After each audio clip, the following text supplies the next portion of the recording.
Hi viewers, welcome to our channel. ప్రస్తుతం మనతో పాటు దాము బాలాజీ గారు సీనియర్ జర్నలిస్ట్ ఉన్నారు. వారితో ఒకసారి మాట్లాడదాం. సార్ నమస్కారం సార్. నమస్తే. సార్ పులివెందుల్లో బై ఎలక్షన్స్ రాబోతున్నాయని, దానికి మళ్ళీ త్రిబుల్ గారే అంటే రఘురామకృష్ణరాజు గారు ఇన్ఛార్జ్ గా కాబోతున్నారంటూ వార్తలు వినిపిస్తున్నాయి. సార్ అందుకు సంబంధించి ఒక ఆడియో కూడా త్రిబుల్ అండ్ ఇంకొక వ్యక్తికి సంబంధించి ఆడియో కూడా వైరల్ అవుతుంది అంటున్నారు. మరి నిజంగా పులివెందులో బై ఎలక్షన్స్ రాబోతున్నాయా, దానికి రఘురామకృష్ణరాజు గారే ఇన్ఛార్జ్ గా ఉండబోతున్నారా టీడీపీ వైపు నుంచి, మరి ఏం జరగబోతుంది? రఘురామకృష్ణరాజు నిన్న కుంభమేళాలో ఒక నిజానికి అటువంటి చోట్ల రాజకీయాలు మాట్లాడకూడదు, కానీ రఘురామకృష్ణరాజు అంటోళ్ళకి ఎక్కడైనా రాజకీయాలు మాట్లాడతారు.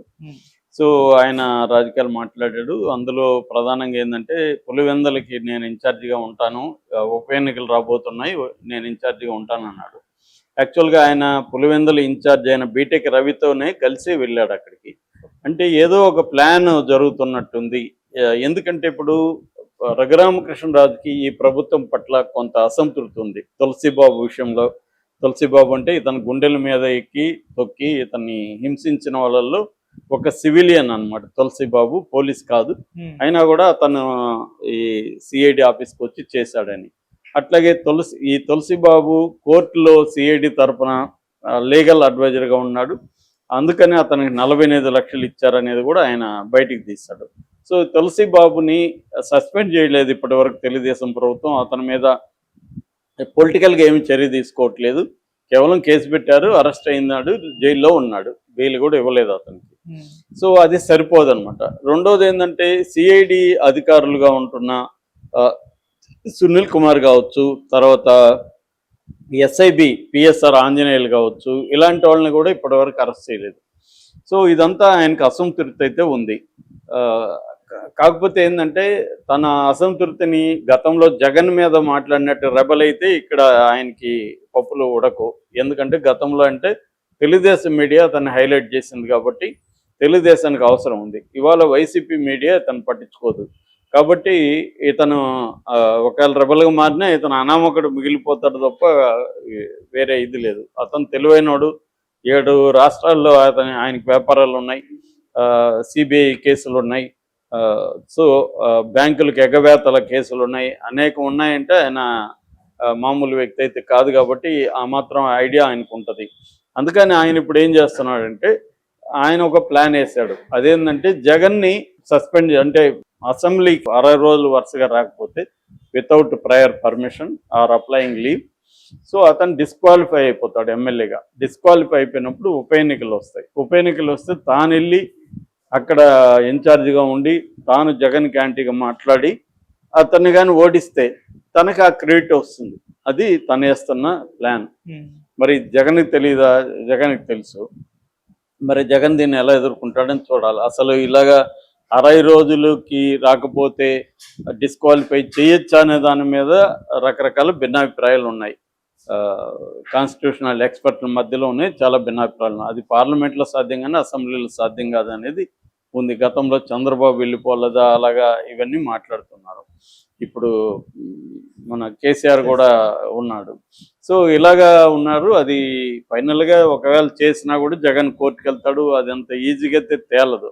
కాకపోతే ఈ లోపల ఒక హడావిడి క్రియేట్ చేయడానికి ఈయన మాటలు ఉపయోగపడతాయి. రెండోది ఈయన అక్కడ ఆల్రెడీ బీటెక్ రవినే కంటెస్ట్ చేస్తాడు. సో రెండోది జగన్ని ఓడించడం అక్కడ అంత ఈజీ కూడా కాదు. కాకపోతే మెజారిటీ తగ్గించినా కూడా జగన్కి అది సక్సెస్ అయినట్టుగా ఉంటుంది. జగన్ కూడా కోరుకోవచ్చు. ఒకవేళ పొరపాటున జగన్కి మెజారిటీ ఎక్కువ వచ్చింది అనుకో, అప్పుడు రఘురామకృష్ణరాజుకే కాకుండా తెలుగుదేశం ప్రభుత్వానికే ఇబ్బందికరంగా మారిపోతుంది. అంటే ఈ కూటమి ప్రభుత్వం మీద ప్రజల్లో తీవ్ర వ్యతిరేకత వచ్చింది అనేది వచ్చేస్తుంది. దానికి మరి చంద్రబాబు ధైర్యం చేస్తాడా ఇలాంటి దానికి? ఎందుకంటే అది రిస్కీ వ్యవహారం. సో వీళ్ళు ఇప్పుడు అక్కడ పోయి చెప్పుకోవాలన్నా ఏం చెప్పుకుంటారు? 9వ నెల స్టార్ట్ అయింది ప్రభుత్వం వచ్చి. ఈ 8 నెలల్లో మేము ఏమేం చేసామని చెప్పుకోవడానికి అక్కడ ఏమున్నాయి? ఏ ఒక్క పథకం కూడా అమలు చేయలేదు. ఇది మాత్రమే వృద్ధాప్య పెన్షన్ తప్ప ఇంకేది అమలు చేయలేదు. సో ఎంతసేపు జగన్ మీదే చెప్పుకుంటుంటారు. అప్పుడేం చెప్పారు? అప్పుడు ఇక్కడ ఆల్రెడీ అప్పులు చేశాడు జగన్ అని చెప్పాడు. 77,000 సంవత్సరానికి జగన్ ఇస్తేనే అప్పులు అయిపోయినప్పుడు 1,30,000 హామీలు, 1,30,000 కోట్ల రూపాయల హామీలు చంద్రబాబు ఎందుకు ఇచ్చాడు, దాన్ని సపోర్ట్ ఎందుకు వీళ్ళంతా చేశారు, పవన్ కళ్యాణ్ ఎందుకు గ్యారంటీ అన్నాడు.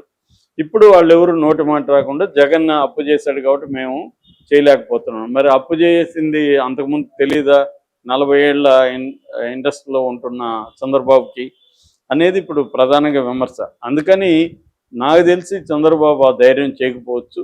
ఈయన ఏదో మాట్లాడాలి కాబట్టి జగన్కి వ్యతిరేకంగా మాట్లాడుతున్నట్టుగా మనకు అర్థమవుతుంది తప్ప రఘురామకృష్ణరాజు చెప్పింది సాధ్యం అవుతుందని అయితే నాకైతే అసెంబ్లీ రూల్స్ వాటి మీద పట్టలేదు, కానీ పట్టున్న చాలా మంది చెప్తున్నది ఏముంటే అది అలా సాధ్యం కాదు. అలా సాధ్యమైతే జగన్ ఒకరోజు వెళ్ళొచ్చేవాడు, లేదు లెటర్ పెట్టేవాడు టెక్నికల్గా, లేదు జగన్ కూడా డిసైడ్ అయినాడు అనుకో వెళదాం ఉప ఎన్నికలకి ఏమవుతుందో చూద్దాం అని జగన్ కూడా డిసైడ్ అయితే అప్పుడు తెలిసిపోతుంది ఈ ప్రభుత్వానికి వ్యతిరేకత ఉంటే.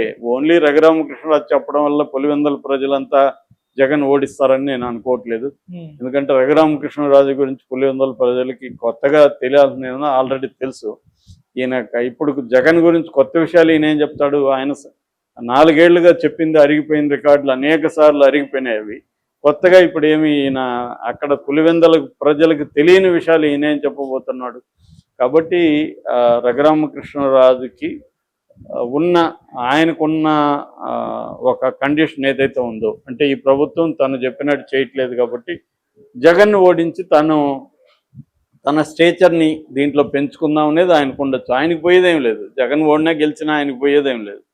ఎందుకంటే ఆయనకి ఇట్లాంటి పెద్ద కేర్ చేయడు, ఆయన పట్టించుకోడు, ఆయన పదవికి డోకాయం లేదు. కానీ చంద్రబాబుకి ఇబ్బంది అవుతుంది. జగన్ కానీ మంచి మెజార్టీతో ఇంతకు ముందు కంటే మెజార్టీ ఎక్కువ వచ్చి గెలిచాడు అనుకో, చంద్రబాబు ప్రభుత్వానికి అది కొంత ఇబ్బంది అవుతుంది. ఎందుకంటే ఈ ప్రభుత్వం పట్ల వ్యతిరేకత ప్రజల్లో పెరిగిందనేది వైసీపీ ముందుకు తీసుకెళ్తారు. రెండోది జగన్ గాని అక్కడ మెజార్టీ వస్తే వైసీపీలో మంచి ఊపు వచ్చే అవకాశం ఉంది. కానీ రివర్స్లో జగన్కి కానీ మెజార్టీ తగ్గితే మాత్రం ఖచ్చితంగా అది ఆ క్రెడిట్ రఘురామకృష్ణరాజుకి వెళ్తుంది. అప్పుడు వైసీపీకి ఇబ్బందికరంగా మారుతుంది. అది అంటే సాక్షాత్తు జగన్ పట్లనే ఇంకా ప్రజల్లో వ్యతిరేకత ఉంది అనేది వస్తుంది. మామూలుగా అయితే